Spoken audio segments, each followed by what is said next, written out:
South ఇండియాలోని అతి తక్కువ ధరలకి రత్నాలనందించే ఏకైక సంస్థ 6JVR. వీసాలపై అమెరికా ప్రభుత్వ యుద్ధం ఇంకా కొనసాగుతూనే ఉంది. అమెరికా వెళ్ళాలి, అగ్రరాజ్యంలో చదువుకోవాలి అనేటువంటి కలలుగా మారిపోయేటువంటి సమయం దగ్గర పడుతున్నట్టుగానే కనిపిస్తుంది.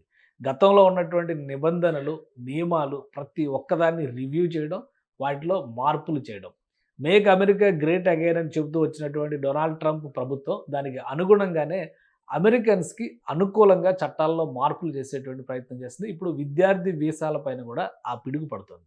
అసలు ఏం మార్పులు రాబోతున్నాయి, మన విద్యార్థులకి భవిష్యత్తులో అమెరికా వెళ్ళి చదువుకోవాలంటే అది ఒక తీరని కలగానే మారిపోయేటువంటి అవకాశం ఉందా, విశ్లేషించే ప్రయత్నం చేద్దాం. మనతో పాటు లా రీసెర్చర్ భూమిరెడ్డి సాయి శ్రీనివాస్ రెడ్డి గారు ఉన్నారు. సాయి శ్రీనివాస్ గారు నమస్తే. నమస్తే సార్.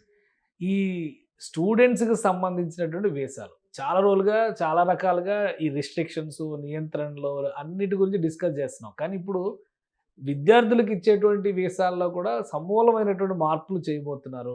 ఇదివరకులాగా వన్స్ స్టూడెంట్గా ఎంటర్ అయితే ఇప్పటివరకు పని చేస్తే పనిష్మెంట్ అనేవాళ్ళు. స్టూడెంట్గా వచ్చి మీరు పని చేయకూడదు కాబట్టి పని చేస్తే పంపించేస్తాం అన్నారు.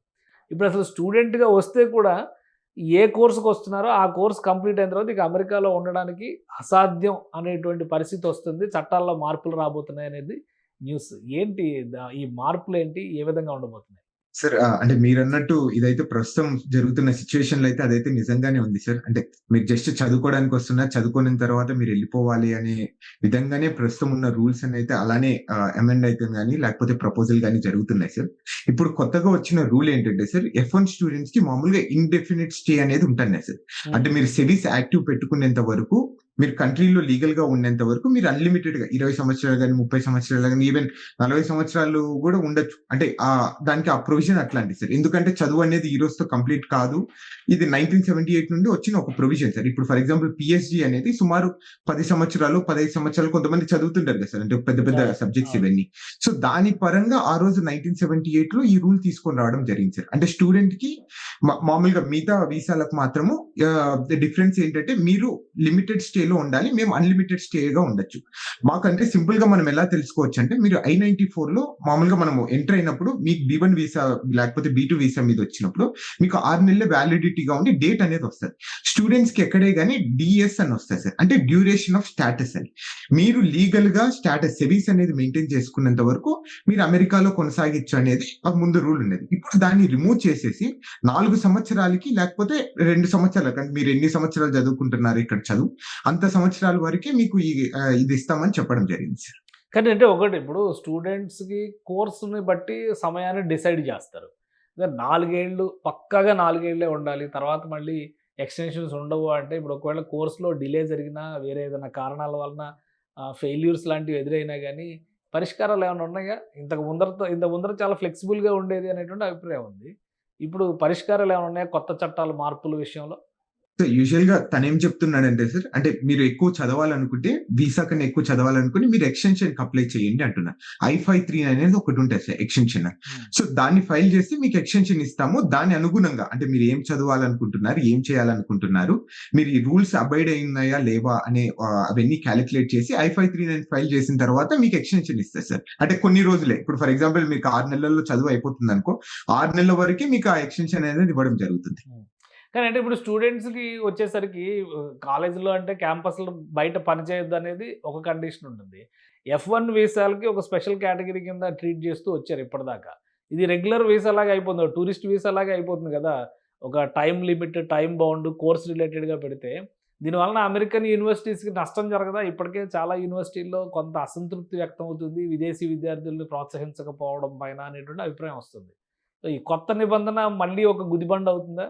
సార్ అంటే ఇప్పుడు ప్రస్తుతం ఉన్న సిచ్యువేషన్స్ లో అయితే మీరు చెప్పినట్టయితే యూనివర్సిటీస్ కి అంటే ఈసారి ఈ ఫాల్ ఇంటేక్ అయితే చాలా తక్కువ స్టూడెంట్స్ వచ్చారు సార్. నాఫ్సా అనే ఒక సంస్థ చెప్పిన రిపోర్ట్ ప్రకారం సుమారు 80%, అంటే లాస్ట్ ఇయర్ కి ఈసారికి 80% స్టూడెంట్స్ అనేది తగ్గిపోవడం జరిగింది. అంటే కొన్ని వేల కోట్ల రూపాయలు అమెరికాకు, అంటే యూనివర్సిటీస్ కానీ అనుసంధానమైన ఈ యూనివర్సిటీస్ చుట్టుపక్కల రెస్టారెంట్స్ కానీ, చిన్న చిన్న క్లోతింగ్, ఇవన్నీ అంటే దాని మీద యూనివర్సిటీస్ మీద డిపెండ్ అయ్యేటని. సో కంప్లీట్ గా డౌన్ ఫాల్ లో నడుస్తున్నట్టు మనకైతే న్యూస్ తెలుస్తుంది సార్. అంటే దీని ద్వారా మీరు చెప్పినట్టు తప్పకుండా యూనివర్సిటీస్ అయితే సస్టైన్ అవుతాయా లేవా అనేది కూడా కొన్ని ఒక అనాలిసిస్ అయితే మనం చేయాల్సింది ఉంటుంది. సో ఇప్పుడు ఇది గో అహెడ్ అంటే ఇక డెసిషన్ అయిపోయింది, చట్టం అయిపోతుంది, అనేది ఉందా? లేదా ఇంకా ఏమన్నా చర్చలు, తర్జన భర్జనలు లేదంటే లీగల్ ఆస్పెక్ట్‌లో హోల్డ్ చేయడానికి? ఎందుకంటే గతంలో కొన్ని నిర్ణయాలను కూడా కోర్టులు వ్యతిరేకించినటువంటి దాఖలాలున్నాయి. సో, ఈ డెసిషన్స్ పైన ఉన్నటువంటి స్టేటస్ ఏంటి? సార్ యూజువల్లీ ఇప్పుడు జస్ట్ ప్రపోజల్ స్టేజ్‌లో ఉంది సార్. ప్రపోజల్ అయిన తర్వాత అంటే ఒక 2, 3 రోజులకి పబ్లిక్ కామెంట్స్ కని పిలుస్తారు సార్. అంటే ఈ యూనివర్సిటీస్ కానీ లేకపోతే మీలాంటి మన వ్యక్తులు గాని అంటే దీనివల్ల సఫర్ అయ్యే స్టూడెంట్స్‌ని రిప్రజెంట్ చేయడానికి అక్కడ మనం అనేది పబ్లిక్ కామెంట్స్ అనేది ఇవ్వచ్చు. అంటే దాన్ని ఆల్‌మోస్ట్ 30-60 డేస్ ఇస్తారు సార్. అంటే మాక్సిమం 60 డేస్ ఇస్తారు. 60 డేస్ తర్వాత వాళ్ళు వీళ్ళిచ్చిన ప్రపోజల్స్‌ని తీసుకొని మళ్ళా వీళ్ళు ఒక అంటే ఫైనల్ డ్రాఫ్ట్ రెడీ చేసిన తర్వాత 30 డేస్ లోపల దీన్ని ఇంప్లిమెంటేషన్ అనేది చేస్తున్నారు. అంటే ఇప్పుడున్న ప్రాసెస్ ప్రకారం వెళ్ళిపోతే నెక్స్ట్ ఇయర్ ఏప్రిల్ గాని మార్చ్ లోపల ఇది ఇంప్లిమెంట్ అయ్యే అవకాశం అయితే చాలా ఎక్కువ కనిపిస్తున్నాయి సార్. అంటే ఇమిగ్రేషన్ ది తప్పకుండా మినిమం ఎట్లా కాదనుకున్నా గానీ 8 నుండి 10 నెలలు టైం పడుతుందంట సార్. అంటే మామూలుగా చాలా ఫాస్ట్ గా నడుస్తుంది కాబట్టి సో మేబీ మార్చ్ కి ఇంప్లిమెంట్ అయ్యే అవకాశం ఉంది సార్ ఇది. ఓకే. ఇంకొకటండి, ఇప్పుడు దీంతో పాటు ఫారిన్ కరస్పాండెన్స్ విషయంలో కూడా కొన్ని మార్పులు చేయబోతున్నట్టుగా చెప్పారు. ఇప్పుడు స్టూడెంట్స్ కంటే ఈ F1 వీసాలు అవి వాటికి సంబంధించి సిస్టమ్ అంతా కూడా స్ట్రీమ్‌లైన్ చేస్తున్నారు. ఫారిన్ కరస్పాండెంట్‌కి సంబంధించి ఐ వీసాల ప్రాసెస్ ఉంటుంది. సో, అది కూడా 240 రోజులకి రిస్ట్రిక్ట్ చేస్తారన్నారు. ఏంటి ఈ ఫారిన్ కరస్పాండెంట్స్ లేదా ప్రెస్ మీద కూడా ఆంక్షలు పెట్టాలనేటువంటి ఆలోచన రావడానికి కారణాలు ఏమైనా ఉన్నాయా? స్పెసిఫిక్ ఎగ్జాంపుల్స్ గాని? So I don't think so. అంటే వేరే ఇంటెన్షన్‌తో అయితే తను చేయడం లేదు సార్.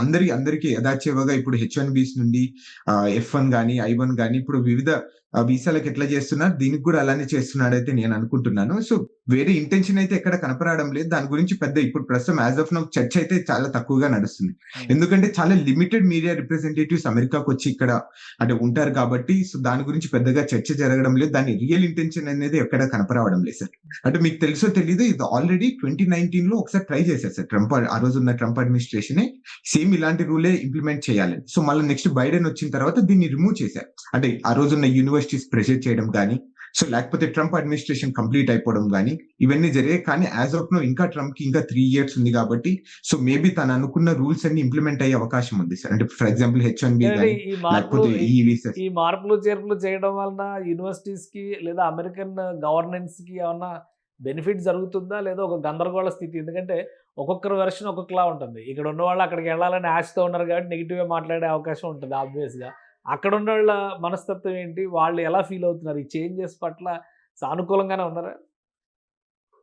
అంటే యూజువల్‌గా ఎలా సానుకూలంగా ఉంటారు సార్. అంటే స్టూడెంట్స్ కి రావడం వల్లనే కదా సార్. ఏ ఎకనామీ అయినా గాని అంటే ఇర్రెస్పెక్టివ్ ఆఫ్ ద అంటే అమెరికన్ గాని, కెనడా గాని, ఇండియా గాని సో విద్యార్థులు రావడం వల్లనే ఆ యూనివర్సిటీ పబ్లిక్ యూనివర్సిటీ సస్టైన్ అయ్యే అవకాశం ఉంది. ఇప్పుడు ఆ డబ్బులు అనేది రాకపోతే ఎలా సస్టైన్ అయితదని కూడా ఒకసారి వీళ్ళు కూడా ఆలోచిస్తారు. అంటే ఇప్పుడు మేము ఫీజు కట్టడం వల్లనే ఇప్పుడు అంటే చాలా మంది మనమంటే మేమని కాదు. సో ఆ యూనివర్సిటీస్ లో ఉన్న ఎంప్లాయీస్ కి జీతాలు గాని లేకపోతే యూనివర్సిటీస్ మెయింటెనెన్స్ కానీ ఇవన్నీ నడుస్తాయి. అదే లేకపోతే యూనివర్సిటీస్ ఎలా సస్టైన్ అయితని మెయిన్ ఆర్గ్యుమెంట్. అది ఇది ఎప్పుడు నుండో యూనివర్సిటీస్ విపరీతమైన గానీ అగేన్స్ట్ గా మాట్లాడుతూ వస్తున్నాయి. అంటే ఇప్పుడు కూడా తప్పకుండా యూనివర్సిటీస్ అన్ని అగేన్స్ట్ గా మాట్లాడతాయి అయితే నేను అనుకుంటున్నాను. అంటే ఇప్పుడు ఈ కండిషన్స్ వలన ఎక్కువ లాస్ అయ్యేది ఇండియన్ స్టూడెంట్సా లేదా ఓవరాల్ గా వరల్డ్ కమ్యూనిటీలో అమెరికాకు వచ్చే వాళ్ళు ఇండియన్స్ మెజారిటీ ఉండి ఉండొచ్చు లేదా ఒక మేజర్ షేర్ కింద నిలబడి ఉండొచ్చు. మిగతా దేశాల పరిస్థితి ఏంటి? అందరికి ఇవే రూల్స్ కదా, ఇండియన్స్కే ఇబ్బంది అవుతుందా, అందరికీ ఇబ్బంది అవుతుందా? అందరికీ ఇట్లనే ఇబ్బంది అయితది సార్. అప్పుడు ఏమైతదంటే కొంచెం ఎప్పుడైనా గానీ ఈ స్టూడెంట్స్ మీద ఈ బ్యూరోక్రాట్స్ కానీ, ఈ ప్రాసెసింగ్ గానీ, లేకపోతే ఈ కాస్ట్ ఎక్కువ కావడం గానీ, ఈ అన్సర్టనిటీ వచ్చినప్పుడు ఏమైతదంటే మన భారతీయులు గానీ, వివిధ దేశాలస్తులు ఉన్న విద్యార్థులు గానీ వేరే దేశాలకెళ్ళే అవకాశం ఉంది సార్. అంటే ఫర్ ఎగ్జాంపుల్ కెనడా గానీ, సో కెనడా ఈజీగా స్టూడెంట్స్ ని ఆహ్వానిస్తుంది. లేకపోతే ఆస్ట్రేలియా గానీ, లేకపోతే చైనా గానీ, చైనా కూడా చెప్తుంది. సో మీరు మా దేశానికి వచ్చి చదువుకోండి మేము వీసాలు ఇస్తామంటుంది. సో దీని ద్వారా ఏమైపోతుందంటే మిగతా దేశాలని ఒకసారి ఎక్స్‌ప్లోర్ చేయాలని మన భారతీయులు గాని వివిధ దేశాల నుండి అక్కడికి వెళ్ళిపోయే అవకాశం ఉంది. అంటే దీని వల్ల మెయిన్ గా యూఎస్ యూనివర్సిటీస్ అనేది చాలా సఫర్ అవుతాయి sir at last. Right. Thank you Srinivas Reddy గారు మీ అభిప్రాయం తెలియజేసినందుకు.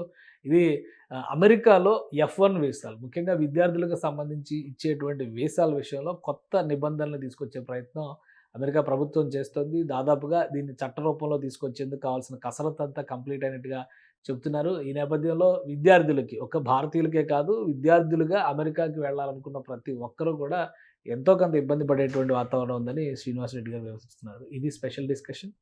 Keep watching. సుమన్ టీవీలో మీ పర్సనల్ అండ్ బిజినెస్ ప్రమోషన్స్ కోసం కింది నెంబర్కి కాంటాక్ట్ చేయండి.